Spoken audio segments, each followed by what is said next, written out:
What's going on, everybody? Long time no speak. No speak. No listen for all of you. But Rick and I are here. Just Rick and I. Mike wasn't available. We're here to do a some shit we like side mission. And today we are going to have special guests, courtesy of Ryan O'Leary, who Thanks, Ryan. connected us. Director, filmmaker Lanie Zipoy, and we are going to be talking and discussing, a little bit about her and, what she's done in the film industry, and talk about her movie, The Subject, her feature, which is playing around right now in film festivals virtually. Yeah. So right now we'll show you a little bit behind the curtain. She's not on the line with us right now. We're doing this intro, but keep listening, and Lanie will join us and enjoy the interview. All right. So welcome, Lanie. It's there. Lanie. I already messed it up. Lanie's the boy. Come on, you got this. All right. You Lanie, got it. like Danny, like Annie, like Manny. Yeah, it rhymes with a lot. Well, yeah. Thank you so much, Rick and Bryce, for having me. I'm very excited to be here. Yes. So thank you for taking the time to come on. Yeah, for sure. We always like talking to directors and writers and actors and everyone, because we're all big into film in our podcast. But before we kind of jump into that, we kind of want to know a little bit more about you. Besides what IMDb says. Yeah. So what a little cheat sheet. Yeah. So what's the so what got you into filmmaking and the world of it? I think my love of filmmaking, like many of us, started when I was very young. I always loved films that were made for grown-ups, even when I was a kid. I didn't really like cartoons and stuff like that. On Saturday mornings, I watched pro wrestling. I'm from Memphis, and it had a really big wrestling thing, which I think, wrestling sort of prepares you for great drama as well, especially back in the day in Memphis. And so, massive, not to interrupt, but massive wrestling fan. You're talking Bryce's language. Oh, awesome. Yes, so. Bryce, we'll have to have side conversations, but yes, I actually have a screenplay that incorporates my love of wrestling as a youngster. But I loved drama, and I would beg my mom to take me to see films that were made for grown-ups, and she did. And when I was little, we could watch anything. There was only one movie that we had to wait until we were at least 12 to watch, and that was The Deer Hunter, because my mom just thought that was a little psychologically damaging, and that she'd want to have deeper conversations with us about it. But otherwise, pretty much anything we wanted to do, we could do. We would take Halloween. We didn't have a VCR when I was little, and so we would take Halloween, my sister and I, and we'd go and watch it at the cemetery, in the office where my stepfather worked, and watch it, and then look out the windows expecting that ghosts were going to come and get us and stuff like that. So I just I fell in love with the range of movies. I was a kid in the 80s. I loved 80s films that are really fun, and actually do now live tweet sessions with friends that I've met during the pandemic on Twitter. So we do live tweet sessions of 80s movies once a week, and it's really joyous and great. So yeah. I think like everybody else, it just was sort of the soundtrack, the film track of my life has felt like it's been a movie. And so, yeah, I think I always knew I wanted to do film in some way or be a part of it, but it just took me a long time to figure out exactly how to make that happen. Was it always a behind the camera sort of thing, or did you aspire for both ends, or how did that work? Yeah, I actually am a rare person that never wanted to perform. Okay. I have done a little bit of performance, but that is just sort of incidental. I wrote a big essay, and somebody was like, "Hey, I want you to be in this show in New York," and it was a theater piece, and it ended up winning an Obie. Had nothing to do with me, of course, but so that sort of stuff I would do. But no, I actually struggle, because the weight of someone else's words and telling that story, it just feels oppressive to me. So I really genuinely admire actors and their ability to do that, and to be and to have freedom with the lines and the expression.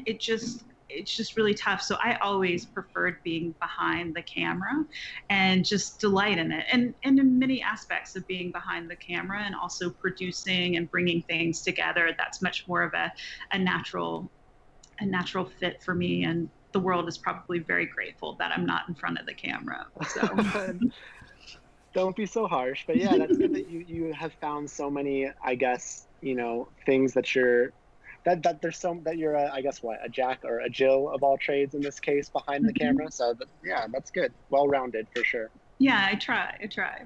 Yeah. Besides, I know you kind of just went over this right now, but is writing also part of your tool in film too? It is. It's a funny thing with writing. I don't call myself a writer necessarily. My younger sister is getting her PhD for creative nonfiction, and she's a writer. She sits down, has a regular schedule with it. As inspiration hits, of course, there are times when it doesn't. And so compared to her and compared to screenwriting friends, it's a funny thing, but I found that if I'm struck by an idea, I figure out the best way to tell it. Like I wrote a novel many, many years ago, and I decided not to publish it, but it did do well in some contests and other things. I did actually make some money off of it, which was surprising back in the day. But I was just struck by lightning. Somebody said a sentence and I was inspired and I knew it was a book. Likewise, there have been just a couple of things, some shorts that I've written. And then there's this feature that I mentioned that's about my 10-year-old softball team, and it's fun and whimsical, but also deals with some heartbreak and real family dynamics. But a film called Super Chicks about a bunch of 10-year-old girls playing softball. It's quite fun, and they do love wrestling, so I do incorporate Memphis wrestling into that film. That is awesome. You have to a little bit. So when I have an idea for a story, I can write it, and I do, but I think I'm probably better off directing than I am, being a screenwriter.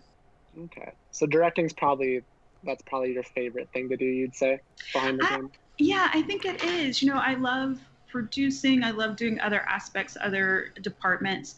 But it was funny when I was directing the feature, and I had felt this when I directed shorts too, but when I was directing the feature, it just felt so natural and just, it felt great. I was like, oh, this is what I should be doing. And everybody around me who knew me in different capacities were like, oh, this is what you were meant to do. Absolutely. So, and I'm big into team building. I've done a lot of volunteer work and other things throughout my life. And I think director is kind of the ultimate team building exercise, really. Getting everybody to work together and feel safe, comfortable, excited. And I don't know, so it just feels like it naturally aligns with what I like to do. Yeah, directing's always as much as because I like film too. I write, and as much as when I want to be a director, I know directing just takes, you have to know all the questions, right there on set. It's so hard to direct, and I always admire directors for doing what they do. Did you go to a school, or did you start to college to learn filmmaking, or were you just self-taught, or? Yeah, I did take some filmmaking classes in college and tried to do sort of the most feminist things that would really be upsetting to the men who were in my classroom, see if I could push their buttons and whatnot. I mean, because, they were doing every sort of Kevin Smith sort of ripoff type of film, so I figured I would just come back and hit them hard with another viewpoint. And it was, I thought it was quite fun. It wasn't mean-spirited at all in any way. And I think that that's really what can be fun, is when you have a dialogue, a sort of call and response among filmmakers and creativity. But, after that, I took sort of a circuitous route to directing again. After that, I really just needed to make some money after college and other things. I dabbled in a bunch of different careers and things that I really liked, and I learned a lot from experience, whether it was working in fashion, working in theater, all sorts of things. And then I found myself producing a number of indie films and stuff for writers and people that I knew as they were transitioning into filmmaking from theater and other disciplines.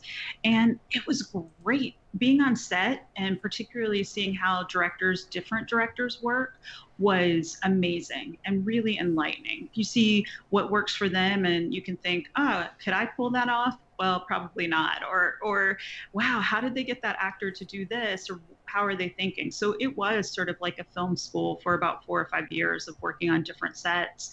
And then one of them I got to, I was line producing, but I was on every day for Ben Barenholtz, his first feature, rest in peace. Ben died a little while ago, but he made his first feature at 80 as a director. After many years, he's the one who kind of invented the midnight movie. He was running a theater, and the second one was Pink Flamingos by John Waters. That became a huge hit here in New York.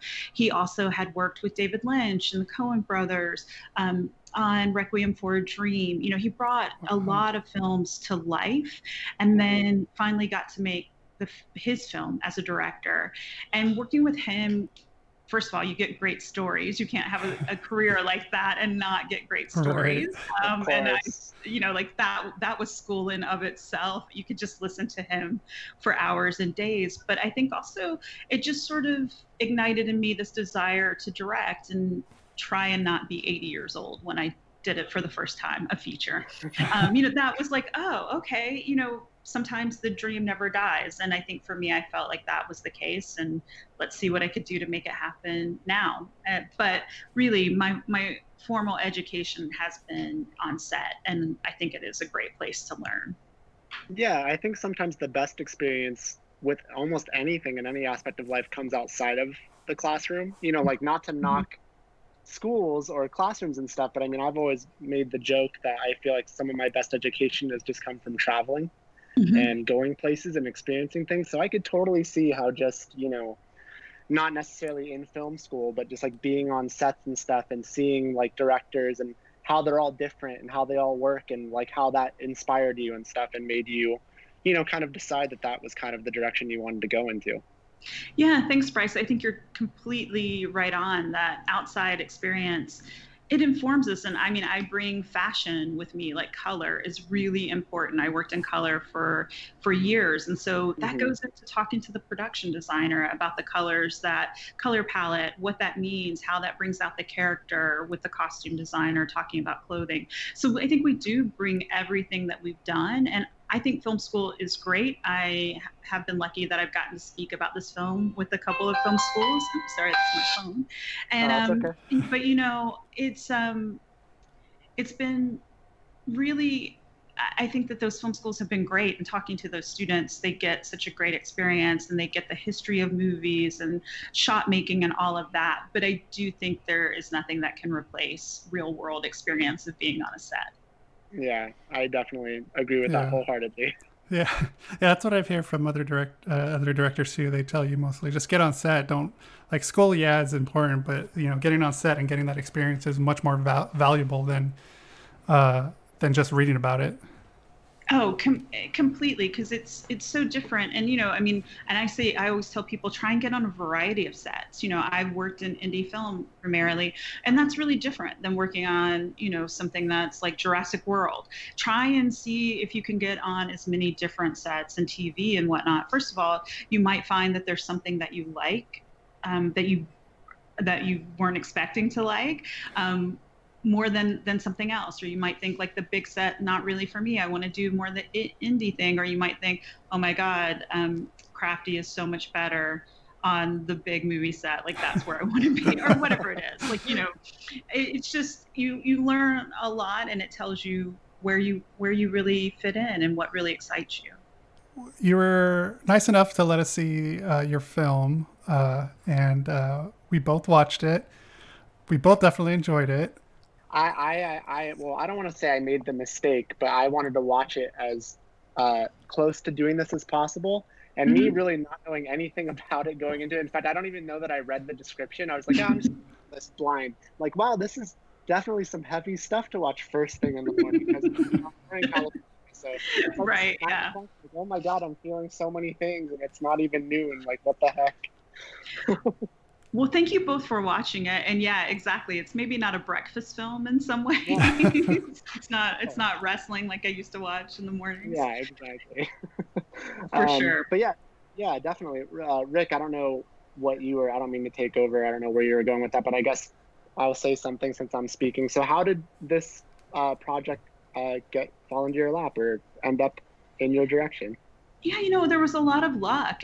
I've known Chisa Hutchinson, the really wonderful screenwriter, for over a decade, and we met in theater. I produced a collaboratively created play called 7 Sins in 60 Minutes, and she wrote one of the sins. She wrote lust. So it was a really fun scene that I loved very much. We kept in touch and knew each other.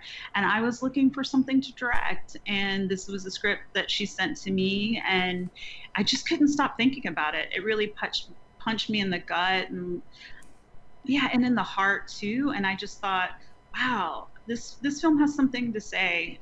And I also just thought the roles were really juicy and that we could probably get really great talent for it, because even if you were only in a couple of scenes, you got to tell a full story. And so that was really exciting because she just makes her character so dynamic. And so I talked to her about it and she said, yes. I'm very, very grateful and lucky that she did. We were on the same page about the film, and she's doing really well. She's written I think she's writing something for now, working. I mean, she's a fantastic writer and has so many credentials. And, I think as far as me being a first-time director, I was lucky that we had a personal relationship. So she sort of knew who I was and how I approached art and all of that. And it made it pretty seamless in terms of working together. Okay. Yeah. Rick, go for it. The movie's incredible. As being, this being your first film, like, how did you go about as far as getting the cast? Because I know casting can be very difficult when you want to find the right role. And, watching this, like, I felt like every role was picked out perfectly in this. Like, everyone does such a great job. I'm a big fan of Niles Bullock, who played Malcolm. Like, he does an incredible job. I love him. Like, how hard did that take to find all those right cast members? The first thing I would say is always have a really great casting director that you're in sync with. And so our casting director, Destiny Lilly, she and I had worked together in theater. She had cast some stuff for me. We actually met at an Oscar party of a friend, and then we're like, oh, we'll work together at some point. And now 10 years later, we've worked together on quite a few projects. So go to Oscar parties when they come back, I suppose, is maybe the moral of that. It's one of those very funny things. But she had also she cast the movie I did with Ben Barenholtz, and that was not an easy thing. And I knew I really wanted to work with her, and so we had talked and we put together lists, for the main roles. And Jason's name popped up in our first meeting talking about Phil, and then really couldn't think about anybody else. And we were just really hopeful that he would say yes, and he did. And Aunjanue, I have just dreamed of working with her for more than 2 decades. I love her work. I always admired her as a person, and now that I know her, even more so. And I think they were both interested in working with each other, so that was sort of lucky. And they both loved the screenplay. I mean, they're both great because they took a chance on a first-time director like myself, but they wouldn't have done it if they didn't really believe in the screenplay. And so Chisa's screenplay was a great calling card. And then Annabella Costa, who plays Jess, Phil's girlfriend, when I spoke to her on the phone, she said, I am Jess. Like, I understand this character, every beat, every molecule of her. And so that was really easy. For everything else, we did auditions, and that was through Destiny. She brought in great, great people. But Niall, as you mentioned, I mean, he just broke our heart moment after moment. And when he came in for his callback, it was like, oh, we can't imagine anybody else playing Malcolm. Like, he was it. And that was the same with Caleb Eberhardt, who plays Kwame. That role was very hard to cast in many ways because he's supposed to have such a tough exterior, but then you do get to see his softness later in a scene that's really quite heartbreaking. And Caleb just came in and knocked it out of the park. And we were like, oh, thank goodness, we are so lucky to have him in the cast. And then Cara Patterson, who plays Marley, the assistant, she came in and she did this thing, and it was just, she made a bold move in her audition, and we even mentioned it to her, that basically it was the flirting scene with the character Phil, and she came in and she put her seat about a foot away from the reader, the guy that was reading Phil's part in the audition, like made it so uncomfortably close that he had to pay attention.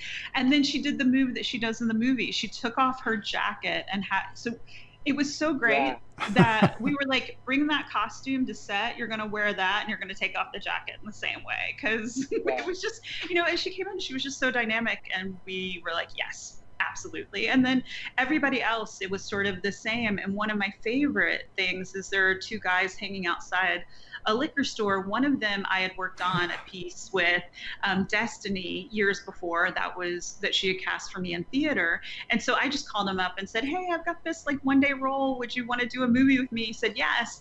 And then we cast the other guy. And when they got on set, they've been friends for 25 years. So I was like, no way. Had no way of knowing that. Like, there was no rehearsal for that scene or anything. And they just like, oh my God, I haven't seen you in like, a couple months. How are you doing? And caught up. And so it was like, oh, well, this means this was the right decision, right? Yeah, I really like those two as well. They were really good. Yeah. It sounds like a lot of that stuff really fell into place. It's funny that you bring up that move of taking off the jacket, because that instantly jumped out to me. Like, I don't know, there's something about the way it was done, and it was very subtle, but it served a purpose, and it wasn't too in your face. It was just, I don't know, that's crazy. Because even before even hearing this story, like that specific part, I'm like, huh, all right, that was very strategic timing, and just all of it was very, very well done. Yeah, well, that's what's great about being a director, is that you get a lot of credit for things that you don't even do. You just have to choose them. You have to say, oh, I saw that absolutely works, let's keep it. And that's what happened in Cara's case. Like, she did that in the audition, and we were all like, oh yeah, okay, yeah. We just all sort of leaned forward and kept watching. It was great. Yeah.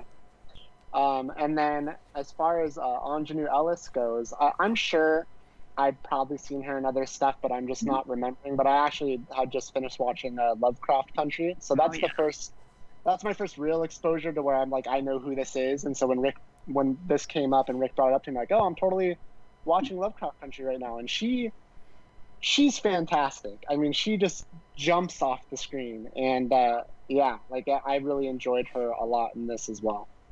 It's very interesting, because I think people have seen her at points, and even friends of mine who've seen my movie and then watched Lovecraft Country, they're like, wait, that's Aunjanue? I think it's not that she disappears into a role, but she so embodies a role that you're never thinking that's Aunjanie Ellis. You're seeing the character that she's playing.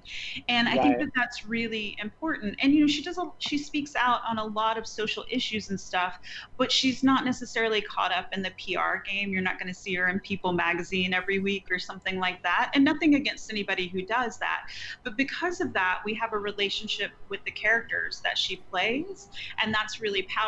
So sometimes I think people just get lost in her work because of that.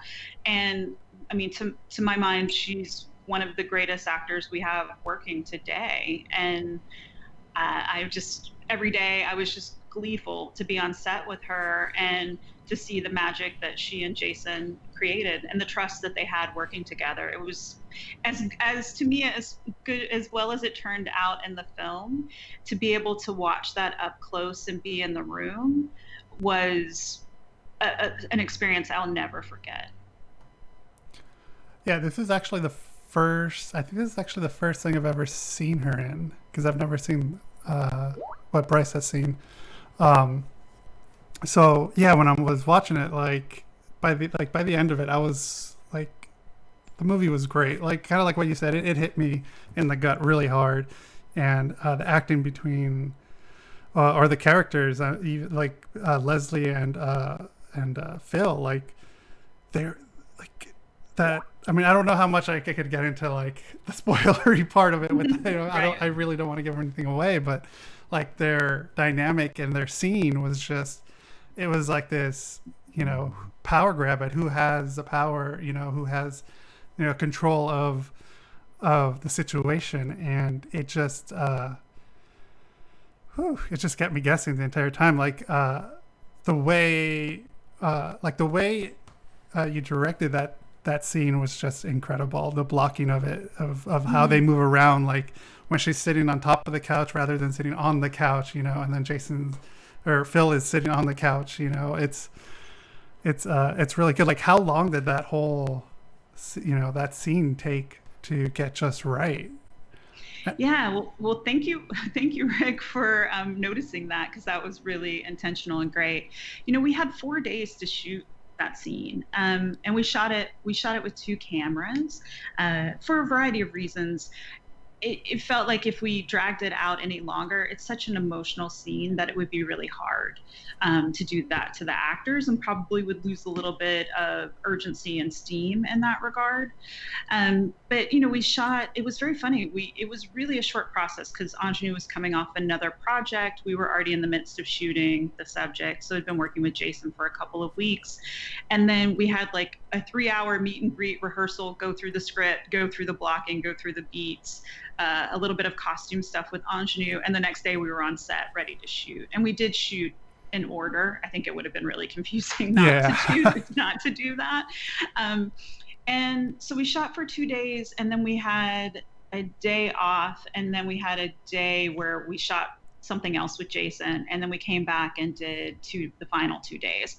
And at first we were a little concerned about that schedule to have the 2 days off in between, but actually, sort of like everything with this film, I think it worked out the best because it gave them time to sort of reset and refresh for the very end, which was a very heavy lift, but they were really game and great. And we talked about what every little gesture movement meant. And then what was great about shooting with 2 cameras is just the coverage that we could get within each take. Meant that they had to do it fewer times, so each one felt like it was potent and had urgency. And I mean, the film overall, I don't think many things went above 4 takes as it was. Like, it just everybody was on point the way that they worked. But most of our takes in that scene, I think it was like 2 for each, something like that, pretty much, and they would nail it. Yeah, that's impressive. You guys can hear me okay now, right? I have some issues with my mic. Okay, just making sure. That's impressive for sure, and just shows the talent that was involved. Yeah, and I mean, it's it's a lot of dialogue and a lot back and forth. And I remember, I think it was our 3rd day, we covered 11 pages before lunch, and I've never had that experience ever. Like, we were just flying. It was great. It was really good, and it was like, wow. And I never expect that I'll ever do that again in my career. Like, I just don't know how it would be possible. So the way how everything just kind of like, it sounded like everything just kind of like fit together just well at the right moment. Everything kind of connected. Were there any kind of issues actually that happened that like certain things that you couldn't shoot or film, or any kind of like, trouble you ran into, and kind of like how did you, overcome that part? Yeah, I mean, there were a couple of things, but they were fairly minor. I mean, one is I actually had laryngitis going into the shoot. Oh, no. And for the first 10 days, which is not exactly what you want to have. Yeah. Luckily, I have my first. Yell at people. Yeah, exactly. Luckily, my first AD has a very booming voice, and I remember when the editor got the drive, she was like, "Lanie, I don't hear your voice very much." I was like, yeah, because I was at a whisper. Like, I had no voice. So you're not going to hear this boisterous thing. And then day 3 of the shoot, I had violent food poisoning, really bad food poisoning. And we were shooting outdoors, and I just had to pretend like nothing was going on. And luckily, I think only the line producer and one other person who was helping me through the day knew, and everybody else had no idea until I think much later, which was great. But yeah, so those were the personal sort of physical challenges. And then we were caught off guard by a snowstorm. We shot at a house in New Jersey, and they had said that it was going to be a light dusting of snow. And so we're shooting, we look out, there's a light dusting out. we go and do another scene, and then we open the door and it's a winter wonderland. The forecast has really changed. We're supposed to be breaking for lunch. We send the actors back to New York in a car. By the time we wrap out of this house, it is so bad that like literally it takes about an hour to even go like half a mile, because it's so blinding you can't see. Luckily, we got the last few hotel rooms at a hotel about a mile away from where we were shooting. I mean, and luckily it was a very large hotel, but they literally had people sleeping in their lobby and in their restaurants overnight because people were stranded. People went to pick up their children from schools that day and had to stay overnight at the schools. Like the snowstorm, and we were in the epicenter where it really hit, and it turned out like that New Jersey just wasn't prepared and didn't have snow plows and stuff at the ready, so it just made it even more treacherous. But luckily everybody was safe and sound. We weren't sure if that was going to be the case for a while, but it ended up being a very good night, and that it was very team bonding. Like the team had a great time. I was a nervous wreck until I knew the actors were back safely in New York, so I actually did not have any fun that evening. But you know, we also had canceled a half day of our shoot, and we had it was one day that Annabelle was on set, and we have one more day with her, and so we had to do a day and a half in a day's time. And this is the team. So immediately I take my food in my hotel room because I'm just like nervous and I don't want anybody to feel that energy, because we're waiting for the actors to get back to the city driving in the snowstorm. And I get messages immediately from the DP, from the first AD, from the script supervisor. Okay, let's game plan. Let's figure out how we're going to do it. You know what? We made our day, and it wasn't a problem, and it wasn't stressful, and everybody was joyous the next day. But just that teamwork aspect was really lovely. Wow. Yeah, sometimes it's those situations that, really build up, that sort of family or like, team sort of atmosphere, an unexpected blizzard or snowstorm. So. Yeah, it completely did. And everybody kind of got to party together. They had a lot of fun and whatnot. So there you go. Because I mean, there's a lot of things I do want to talk about, but I don't, it's like getting into like spoilers, and I don't want to do that. Well, okay, I guess, I don't think. I mean, I can talk around things. If you want to ask me, I can see if I can talk around it. Well, I guess the question that I have is, how do you pronounce her name? Is it Chisa? Chisa? Yeah, Chisa. Mm-hmm. Chisa. Do you know, like, is there much background to this story? Like, if it's just something that she came up with? I mean, I don't know if it's from. I hope it's not from any sort of personal experience. But I mean, I don't know. Can you give us any background on the story itself?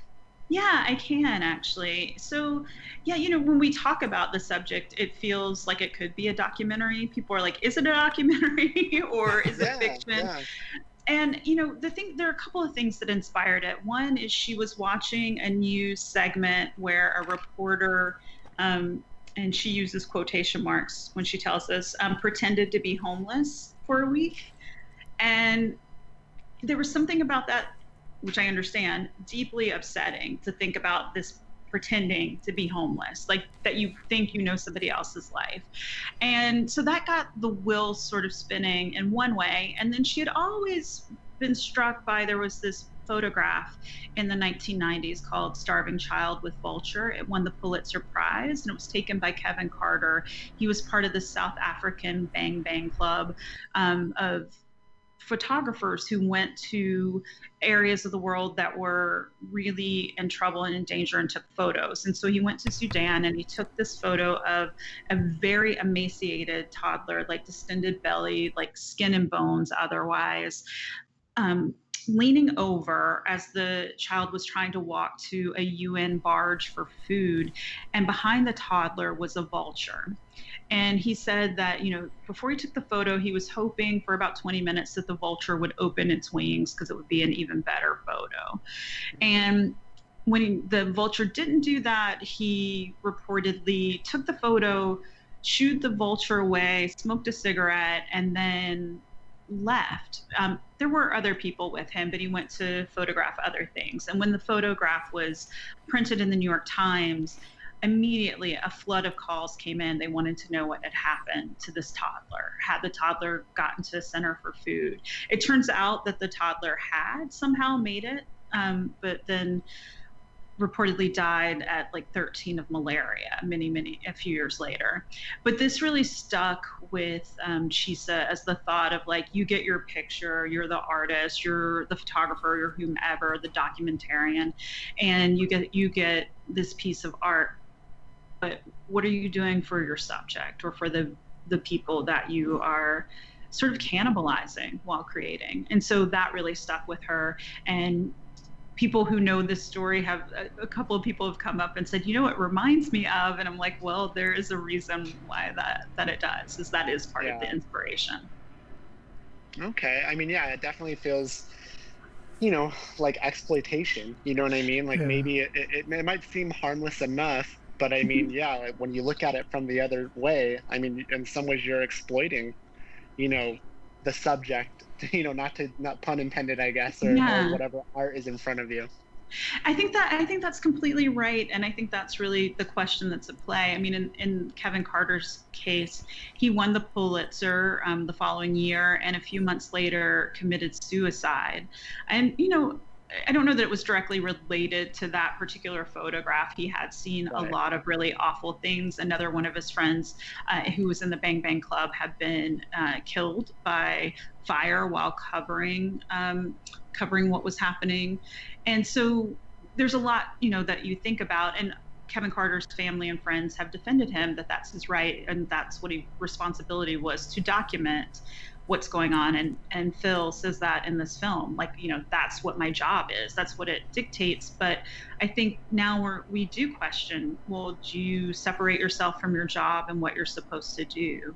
And how do you do that? And how do we think about dropping our humanity when we're when we're faced with other people? So yeah, I think that's really interesting, especially, you know, in the scene, the big discussion in the house between Aunjanue and Jason Biggs, like when he's comparing, you know, being a documentarian to that of being like a doctor, and she interrupts him at one point and says, like, you know, well, you know, you're talking about the rules of a doctor and a documentarian, but like, are you human? And you know, it's like, yeah, at some point it's just like, forget whatever rules you're trying to abide by whatever profession you're in. Are you human? You know what I mean? Like, what's the human or humane thing to do? Yeah, and I think, you know, it talks, and that really speaks to even broader issues too, which is the status quo. You know, we keep saying, well, that's the way it is. And it's like, well, I think we found in 2020 is there's a lot of questioning, and there has been for a long time, but particularly this year, it's in sharp relief. Does the status quo work for us? If that's the way it's always been done, okay. But can't we reimagine and rewrite rules sometimes? Or I don't know, like, are they just stuck forever in a stone? Yeah, they shouldn't be.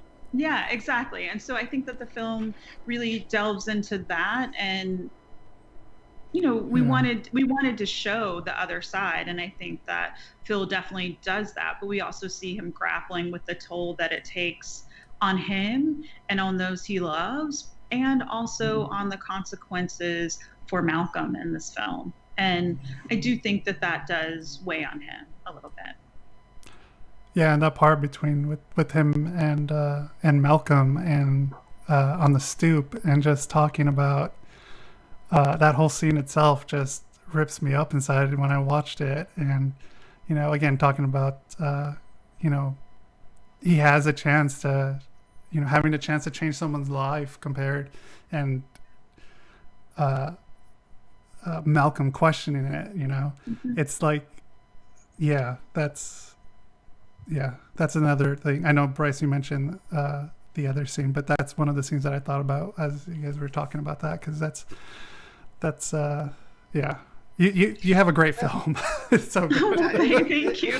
I mean, I think hopefully it unpacks things, but yeah, I think that scene, and seeing the shift and who has the camera and who doesn't, is really central to the film. That was the scene actually I had food poisoning during, so I was like, I have to pull it together. The scene is, I mean, all scenes are important, but I was like, this is the crux of the film in many ways. And both Jason and Niall do that scene so beautifully. And I think what Chisa wrote, where she really forces the audience to have a different perception on who is in charge of storytelling and what possibilities are is really magnificent. And we were at a film festival. I've gotten to go to one physical film festival. It was at two, both drive-ins. And this was a drive-in at a winery in Virginia, and it was wonderful. And somebody came up to me and said that she had worked for many years in adult education. So trying to encourage people who had felt discouraged by life and put down to find it within themselves to change things. And she's like, Lanie, that scene broke me. She's like, the thought if somebody had treated one of my students like that. And I mean, she was literally in tears. She's like, that can crush a life right there. And it does. And it was like, yeah, we really need to think about in our day-to-day lives, like how we give encouragement to people, and we don't squash their reality, but we don't squash their hopes and dreams. Yeah, it's tough. Like it's tough, you know, because it's one of those things where you could see, you know, Phil's perspective. He's probably thinking like, well, you know, this isn't my responsibility. Like I could see why he would say that. I don't agree with it, but I could see why he's thinking like, okay, I mean, I hear what you're saying, but like you can't expect me to change your life. You know, you can't put that on me. But at the same time, though, like you're given this opportunity to encourage somebody, you know, to like, no, yeah, why don't you go for that? And like, you know, one of the things he says back is like, well, I went to school for this, you know, and it's like, well, what's your implication? I can't go to university. Oh, well, university costs money. And it's just like, it was just, it's written in such a way where it's just like, yeah, I don't know. I'm at a loss for words myself, but yeah. It just really shows that, you know, gatekeeping is there for a reason, right? And that breaks your heart when it's spelled out. And that's also, I have to say, why I love the film, is that it deals with these real life issues, but does it through a story. Like, you know, I love a lot of films that have something to say about the world, but sometimes I think we can go into being just super didactic or heavy-handed about how we tell the story. You know, like, oh, this is what I want to talk about. But Chisa's writing does it in a way where you're lulled in and you're like, oh, this is happening, and then boom, it hits you. And you're like, oh, yeah, I need to think about that. Yeah, for sure. Yeah, I do think the movie does a really good job of, like you just said, talking and covering a lot of issues without it seeming like they're hitting you over the head with them. Like it's done in a very like sort of subtle way, and still does the job and accomplishes what it needs to do. Well, thank you. I appreciate that. I mean, I think that was also too part of the reason we wanted to cast Jason, is we wanted somebody who isn't so heavy, like in terms of the energy that they bring to set, that they're very likable and that the audience can identify. Because if we make Phil just a straight up villain, then I think that other people who watch the film won't see themselves in it and will just say, oh, he was a bad guy, look at what he did, that's horrible. Right. Instead of saying like, well, wow, have I ever done anything like that? Or has there been a moment where I've squashed somebody's dream or not encouraged them? So yeah, because I mean, most of us aren't necessarily filming somebody's murder, but there are other ways we can examine what we do and how we are in the world. Yeah, for sure. And like you said, it does make you think, because sometimes, you know, maybe you have, you know, discouraged somebody or been that way, and it's been completely unintentional, but it just, you know, especially when you're watching it as the viewer, you know, like I'm sure his intention at that moment wasn't like, oh, I'm gonna, you know, try to rain on Miles' parade, and not, you know, but it's how it came out, you know. Yeah. It's completely different when you're watching it and seeing it from a different perspective. But I think that's true. Like Jason Biggs does such a good job, because of course, you know, you look at Jason Biggs and you just think of, oh yeah, he fucked a pie once, you know, in that movie, in American Pie. But he does such a good job, like, so people know him from that. But he's had so many other roles, and you know, you get people's attention because you recognize him and you see him as being this likable person, but then all of a sudden just switches. You see him, he flips the switch and handles these dramatic roles so really, really well. Yeah, he really does. I mean, and he was a joy to work with, and he's a joyful human being. And I love this, that when you said it like that, like, I love that how fucking a pie makes somebody very likable. Like, you know, that sort of cracks me up, right? Like, that's a funny thing to think about, really. I'm going to be pondering that for the rest of the day, that, you know, they didn't know that that was going to just make him not only a star, but people relate to him in some way, which they did. I mean, anytime we were shooting on the streets of New York, people were like, "Oh my God, it's Jason Biggs." It was very sweet, and whatnot. But yeah, that was pretty essential, because I think there was a way to go with Phil, the character, where it would have felt torturous, not only for him, but for the audience to watch what he was going through. And Jason brought like a light touch when it needed to be a light touch, but was also caring. And as Chisa has often pointed out, he also just is a guy that you could imagine that Malcolm and Kwame would actually talk to. Like, he has an ease about himself. And so even though he's entering communities that he's not a part of, people want to talk to him. And so that was also a part of choosing him for the role, is that we wanted somebody to be believable as that documentarian. Yeah, and it's really tough because, like, I don't even, you know, like, I don't even look at him so much as like a villain. I don't even know if he's meant to be that, because like I just, like we were already saying, he does such a good job of playing this character that sort of seems, I don't want to say aloof, but it's just kind of like he doesn't, even in the movie he catches himself. He'll say something and he's like, oh, well, I didn't mean it like that. That's not what I meant, you know? And so I don't think he means bad. Because like you could feel, you could sense negative things towards the character, but I could also feel like I also felt for him too. I'm like, God, his life is falling apart. Like, and then I'm just like, what are you doing? Like, why are you kissing Marley? Like, it just, there's so many things. He does such a good job of making, like, he really makes you run the gamut of emotions, where it's like you could hate him, you could feel bad for him, and I just think they do a really good job of. You guys do a really good job of riding the line with him.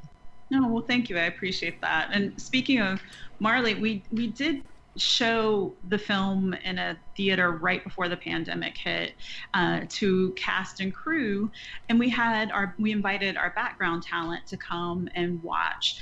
And these are people who were in the school or they were at the bistro, so they really had no idea what even the movie was about. Sort of like you, Bryce, watching it this morning. They hadn't read a log line or anything, so they're just walking in, and it was really joyous. I mean, there was a lot of talking back at the screen. There were lots of feelings, but that was my favorite part, was that Cara Patterson, who plays Marley, was like, I did not think I was going to be that hated in a movie ever. Like, I mean, people, it was really delightful to see how her character struck a chord, not necessarily a good way with people. They were like, oh, and she's sitting there and having to watch it. It was quite delightful and fun, I think, for her.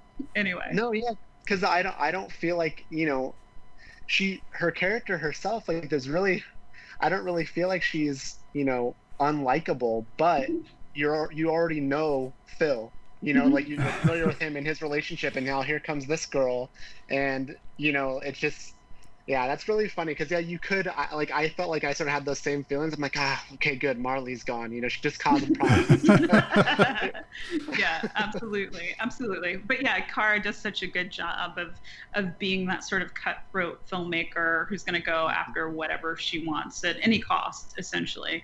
But yeah, you understand where she's coming from too. So she humanized that in a great way. So absolutely. She had us at taking off the jacket, essentially. So that was more like, all right. Go. Yeah. Jason Biggs had audiences at fucking a pie, and she had it at taking off the jacket. Exactly. That's the way it works. Mm-hmm. Rick, do you have any questions that you want to get to? I mean, I don't know what else to say other than, like, this is a fantastic film. Like, it's so good. I encourage people to go out there to see it, because it's gonna knock your socks off.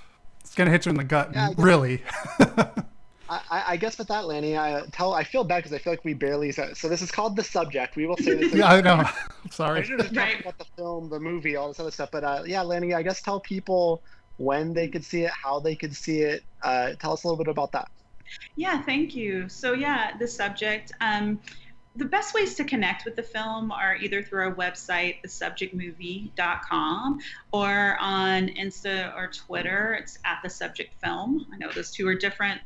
Long story as to why that is the case, but anyway, if we'll have the latest. We're in a few festivals right now, and then we have some more that are coming up where people can see them, and we're hoping that distribution will happen. We believe the film it offers a really good insight to America, past, present, what we're dealing with, but also tells a genuine story. And like I said, I'm very proud of the performances in the film and want people to see it. So hopefully we'll get it out in the world so that everyone can see it. But I really appreciate that you two took the time to watch it, and really have enjoyed our conversation, and just I'm really grateful to be able to talk to you about it today. So yeah, thank you. No, definitely. Thank you. Thanks for coming on. I mean, yeah. I really enjoyed watching it. Again, maybe not a breakfast movie, but got my mind going. It woke me up really fast. So, now I'm thinking about all kinds of stuff. Yeah, and and that's what we really hoped, when we made the film, is that it would be a conversation starter. Just to loop back to when I was little, those were my favorite movies, the ones that I could have a conversation about. My mom finding me crying to Norma Ray and just being like, you're 6 years old. Like, why do you care about this movie? But I did, those sorts of things. And then we talked about it, and I talked about what I loved about Sally Field's performance or whatnot. And so I've always dreamed of creating a movie that could create conversations in that way. And hopefully the subject does that for audiences. I think it definitely does. Yeah. So, I mean, all of you did a great job on this. Yeah. Thank you. And we'll definitely have to have on again sometime, especially to talk about wrestling and that other movie. What did you say it was called? Super Chicks, I believe. Yeah, Super Chicks that one is probably like I'm currently working on a horror film somebody else wrote, so that probably is my next film, and then Super Chicks will be after that, because it's set in the 80s. That's going to be a bit more of a budget, I think, and also with 10-year-old girls playing softball, it'll need a little bit of time to make sure that I can direct that correctly. But I'm very excited about it. So thank you, and thanks for remembering that. And I just want to also give if I can, a shout out to a friend of yours who I've listened to on your podcast before, which is Ryan O'Leary, another fabulous filmmaker, friend, and supporter. So anyway, just want to say hi and thank him for connecting us. Yeah, definitely. Thank you, Ryan, for that. Yeah, thanks, Ryan. But yeah, you're definitely welcome to come back whenever you would like. Feel free to just email us if you want to talk about something, or just let us know. Or just talk about film. No, I'm happy to. And if y'all want me to read anything at any point in time, I'm always happy to do that and give you my perspective on it. So just let me know. Awesome. All right, for sure. Well, thank you for that. Mm-hmm. All right, well, we hope you guys enjoyed that interview with Lanie, and again, encourage you to check out The Subject. We'll include all the links and stuff and where you can watch it, how you can watch it. But Rick, I really enjoyed. It's fun doing these interviews. And we definitely got to do more of these. I think these are definitely a lot of fun to do, and we get to meet a bunch of new people too, especially in the industry, that have a lot of interesting things to say. She had a lot of great things to say. She will be back, I'm sure, to talk to you and Mike. That's for sure. Yeah. Mike, I mean, if you're hearing this, I'm sure you heard, she's a big wrestling fan, specifically Memphis wrestling. So that definitely could be an episode of the Wrestling Buddies at some point. But we hope you guys enjoyed this episode of Side Missions, or whatever we're calling it, however we're categorizing it. We will, I'm sure, be back soon. I guess in the meantime, you could check out Rick's personal podcast. He's ditching us and doing his own thing. Yeah, that's true. But I got a haunted stories going on right now for the month of October, so check that out. So make sure to check out what is it? Yo Rick Podcast? Yo Rick That's what it's called, Podcast, right? Yeah. Yo Rick Podcast. So check it out. But be sure to check out all of the subjects and Lanie's information. Check it out. We'll include it. Yeah, it's all in the description below. Yeah. So check out all that stuff, and we will be back. I'm not going to make any promises, but in the next 2 months with some shit we like at some point soon. But in the meantime, check out Rick's podcast and definitely check out The Subject. So I guess until next time. That was some shit we like.